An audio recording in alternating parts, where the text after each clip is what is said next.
Hi hello ನಮಸ್ತೆ friends. 3 ದಿನಕ್ಕೆ 500 ಕೋಟಿ ಬಾಚಿ ಭಾರತೀಯ ಚಿತ್ರರಂಗದಲ್ಲಿ ದುರಂದರ್ 2 ದಾಖಲೆಗಳನ್ನು ಬರಿತಾ ಇದೆ. ಸಿನಿಮಾ ನೋಡಿದವರಲ್ಲಿ 98% ಜನರು ಹಾಡಿ ಹೊಗಳ್ತಾ ಇದ್ದಾರೆ. ಸುಮಾರು 4 ಗಂಟೆಗಳ ಕಾಲ ಸಿನಿಮಾ ಅವಧಿ ಇದ್ರೂ ಎಲ್ಲೂ ಕೂಡ ಬೋರ್ ಆಗೋದಿಲ್ಲ, ನೋಡಿಸಿಕೊಂಡು ಹೋಗುತ್ತೆ ಅಂತಿದ್ದಾರೆ. ಇನ್ನು ಕೆಲವರು ನಿಜವಾದ ಭಾರತೀಯರು ಇದನ್ನ ನೋಡಲೇಬೇಕು ಅಂತಿದ್ದಾರೆ. ಕೆಲವರು ಇದು ಪ್ರೊಪಾಗಾಂಡಾ ಮೂವಿ ಅಂತಲೂ ಹೇಳ್ತಾ ಇದ್ದಾರೆ. ಈ ಹೊತ್ತಲ್ಲಿ ಬಹುಭಾಷಾ ನಟ ಹಾಗೂ ಖಳನಾಯಕನಾಗಿ ದೊಡ್ಡ ಹೆಸರು ಮಾಡಿರೋ ಪ್ರಕಾಶ್ ರೈ ಅವರು ಕೂಡ ತಮ್ಮ ಅಭಿಪ್ರಾಯವನ್ನ ಹೊರ ಹಾಕಿದ್ದಾರೆ. ಆದರೆ ಈ ವೇಳೆ ತೆಲುಗು ನಟರನ್ನ ಅವರು ತರಾಟೆಗೆ ತೆಗೆದುಕೊಂಡಿರೋದು ಕೂಡ ಸಾರ್ವಜನಿಕ ವಲಯದಲ್ಲಿ ಚರ್ಚೆಗಳಿಗೆ ದಾರಿ ಮಾಡಿಕೊಡ್ತಾ ಇದೆ. ಇದರ ಬಗ್ಗೆ ಕಂಪ್ಲೀಟ್ ಅಪ್ಡೇಟ್ಸ್ ಕೊಡ್ತೀವಿ. ಈ ಗ್ಯಾಪ್ನಲ್ಲಿ ನೀವು ಮಿನಿಟ್ ಮೇಡ್ ಚಾನಲ್ ಅನ್ನ ಫಾಲೋ ಮಾಡಿ ಸಬ್ಸ್ಕ್ರೈಬ್ ಮಾಡ್ಕೊಳ್ಳಿ. ದುರಂದರ್ 2 ಸಿನಿಮಾ ಬಗ್ಗೆ ಮೊದಲ ಪ್ರತಿಕ್ರಿಯೆ ಕೊಟ್ಟಿದ್ದ ನಟ ಪ್ರಕಾಶ್ ರಾಜ್, ನಾನು ಈ ಸಿನಿಮಾದಿಂದ ದೂರ ಉಳಿದಿದ್ದೇನೆ ಅನ್ನೋದನ್ನ ಹೇಳಿದ್ರು. ಆದರೆ ಈಗ ಅವರ ಕಡೆಯಿಂದ ಬಂದಿರೋ ಮತ್ತೊಂದು ಪ್ರತಿಕ್ರಿಯೆ ನಾನಾ ರೀತಿಯ ಚರ್ಚೆಗಳಿಗೆ ದಾರಿ ಮಾಡಿಕೊಡ್ತಾ ಇದೆ. ಸಿನಿಮಾ ನೋಡಿ ಮೆಚ್ಚುಗೆ ವ್ಯಕ್ತಪಡಿಸಿದ್ದ ತೆಲುಗು ನಟರ ವಿರುದ್ಧ ಪ್ರಕಾಶ್ ರಾಜ್ ಕಿಡಿಕಾರಿದ್ದಾರೆ. ಅಲ್ಲು ಅರ್ಜುನ್, ರಾಮ್ ಚರಣ್, ವಿಜಯ್ ದೇವರಕೊಂಡ, ಮಹೇಶ್ ಬಾಬು ಮತ್ತು ಜೂನಿಯರ್ NTR ಸೇರಿ ಹಲವರು ಈ ಸಿನಿಮಾವನ್ನ ಮೆಚ್ಚಿ ಟ್ವೀಟ್ ಮಾಡಿದ್ರು. ಅದಕ್ಕೆ ಪ್ರಕಾಶ್ ರಾಜ್, ಋಣಭಾರ ದಕ್ಷಿಣಕ್ಕೂ ವ್ಯಾಪಿಸ್ತಾ ಇದೆ ಅಂತ ಹೇಳಿದ್ದಾರೆ. ಅಂದ್ರೆ ಈ ಸಿನಿಮಾ ಬಿಜೆಪಿ ಅಥವಾ ಕೇಂದ್ರ ಸರ್ಕಾರಕ್ಕೆ ಸಂಬಂಧಿಸಿದ್ದು, ಅವರನ್ನ ಮೆಚ್ಚಿಸೋ ಸಲುವಾಗಿ ಎಲ್ಲರೂ ಹೊಗಳ್ತಾ ಇದ್ದಾರೆ ಅನ್ನೋ ರೀತಿಯ ಅಭಿಪ್ರಾಯವನ್ನ ಪ್ರಕಾಶ್ ರೈ ಅಥವಾ ಪ್ರಕಾಶ್ ರಾಜ್ ವ್ಯಕ್ತಪಡಿಸಿದ್ದಾರೆ.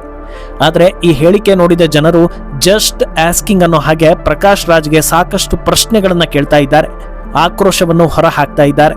ಮೊದಲನೇದಾಗಿ, ಒಂದು ಸಿನಿಮಾವನ್ನ ಮೆಚ್ಚಿಕೊಳ್ಳೋದು, ಬಿಡೋದು ಅಥವಾ ಮೆಚ್ಚಿ ಮಾತನಾಡೋದು ಅವರವರ ವೈಯಕ್ತಿಕ ವಿಚಾರ.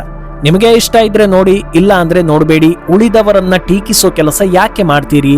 ಬೇರೆ ಬೇರೆ ಸಂದರ್ಭಗಳಲ್ಲಿ ವಾಕ್ ಸ್ವಾತಂತ್ರ್ಯ ಅಂತೆಲ್ಲ ಹೇಳ್ತೀರಿ, ಈ ವಿಚಾರದಲ್ಲೂ ಅದು ಅಪ್ಲೈ ಆಗುತ್ತೆ ಅನ್ನೋದು ಕಾಮನ್ ಸೆನ್ಸ್ ಅಲ್ವಾ ಅಂತ ಕೇಳ್ತಾ ಇದ್ದಾರೆ. ಇನ್ನು ಕೆಲವರು ಈ ಸಿನಿಮಾದಲ್ಲಿ ದ್ವೇಷಿಸುವಂತದ್ದು ಏನಿದೆ ಅನ್ನೋದು ನಮಗೆ ಅರ್ಥವಾಗ್ತಾ ಇಲ್ಲ. ಹೇಗೆ ಉಗ್ರ ದಾಳಿಗಳು ನಡೆಯುತ್ತವೆ, ಅದಕ್ಕೆ ನಮ್ಮ ಇಂಟೆಲಿಜೆನ್ಸ್ ಹಾಗೂ ಆರ್ಮಿ ಪ್ರತಿಕ್ರಿಯೆ ನೀಡ್ತಾ ಇದೆ ಅನ್ನೋದನ್ನ ತೋರಿಸಿದ್ದಾರೆ. ಆಲ್ಮೋಸ್ಟ್ ಎಲ್ಲವೂ ನಡೆದಿರೋ ಇನ್ಸಿಡೆಂಟ್ಗಳೇ ಇದೆ, ಇದಕ್ಯಾಕೆ ಇಷ್ಟೊಂದು ದ್ವೇಷ ಅಂತ ಕೇಳ್ತಾ ಇದ್ದಾರೆ. ಇನ್ನು ಕೆಲವರು ಎಲ್ಲೋ ಇರೋ ಪ್ಯಾಲೆಸ್ತೀನ್ಗಾಗಿ ಮಾತಾಡ್ತೀರಾ, ಕವಿತೆ ಓದ್ತೀರಾ, ಆದ್ರೆ ಈ ಸಿನಿಮಾದಲ್ಲಿ ನಮ್ಮ ದೇಶದ ಸೈನಿಕರು ಹಾಗೂ ಅಮಾಯಕರನ್ನ ಕೊಲ್ಲುವ ಉಗ್ರರ ಗುಂಪು ಹೇಗಿರುತ್ತೆ, ಹೇಗೆಲ್ಲ ಅವರು ದುಷ್ಕೃತ್ಯವನ್ನ ಮಾಡ್ತಾರೆ, ಅವರ ಉದ್ದೇಶಗಳು ಏನು ಅನ್ನೋದನ್ನ ತೋರಿಸಿದ್ದಾರೆ. ಇದು ಯಾಕೆ ನಿಮಗೆ ಇಷ್ಟ ಆಗ್ತಾ ಇಲ್ಲ, ಕಷ್ಟ ಆಗ್ತಾ ಇದೆ ಅಂತ. ಅಲ್ಲದೆ ಪ್ರೊಪಾಗಾಂಡಾ ಸಿನಿಮಾಗಳು ಸಾಕಷ್ಟು ಬಂದಿವೆ. ಬಾಲಿವುಡ್ನಲ್ಲೇ ಹಿಂದೂಗಳನ್ನ ಉಗ್ರರು ಅಂತ ತೋರಿಸೋ ಸಿನಿಮಾಗಳು ಲೆಕ್ಕವಿಲ್ಲದಷ್ಟು ಬಂದು ಹೋಗಿವೆ. ಆ ಯಾವುದೇ ಸಿನಿಮಾಗಳ ಬಗ್ಗೆ ಮಾತನಾಡದ ನಿಮಗೆ ನೈಜ ಘಟನೆಗಳನ್ನ ತೋರಿಸಿದ್ರೆ ಯಾಕೆ ಇಷ್ಟೊಂದು ಕೋಪ ಬರ್ತಾ ಇದೆ ಅಂತ ಕೇಳ್ತಾ ಇದ್ದಾರೆ. ಇನ್ನು ಕೆಲವರು, ನೀವು ಸಿನಿಮಾದಲ್ಲಿ ಮೋದಿಯ ವಿಡಿಯೋ ಕ್ಲಿಪ್ಪಿಂಗ್ ಬರ್ತಾ ಇರೋದಕ್ಕೆ ದ್ವೇಷಿಸ್ತಾ ಇರ್ಬೋದು, ಆದರೆ ಒಂದು ತಿಳ್ಕೊಳ್ಳಿ, ದೇಶ ಪ್ರೇಮ ಬೇರೆ, ರಾಜಕೀಯ ಪಕ್ಷಗಳು ಬೇರೆ, ಸಿದ್ಧಾಂತವೇ ಬೇರೆ. ಡಿಮಾನಿಟೈಸೇಷನ್ ನಡೆಯೋ ಸಂದರ್ಭದಲ್ಲಿ ಯಾವ ಪರಿಸ್ಥಿತಿ ಇತ್ತು, ಆ ಸಂದರ್ಭದಲ್ಲಿ ಮೋದಿ ಸರ್ಕಾರ ನಿರ್ಧಾರ ಕೈಗೊಂಡಿದ್ದಾರೆ ಅನ್ನೋದನ್ನ ಹೇಳಿದ್ದಾರೆ ಅಷ್ಟೇ.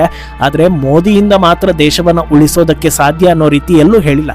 ಅಂದಹಾಗೆ ಮೋದಿ ಪ್ರಧಾನಿ ಆಗಿರ್ಲಿ ಅಥವಾ ಬೇರೆ ಯಾರೇ ಪ್ರಧಾನಿ ಆಗಿರ್ಲಿ, ದೇಶ ಪ್ರೇಮ ಅನ್ನೋದು ಶಾಶ್ವತ.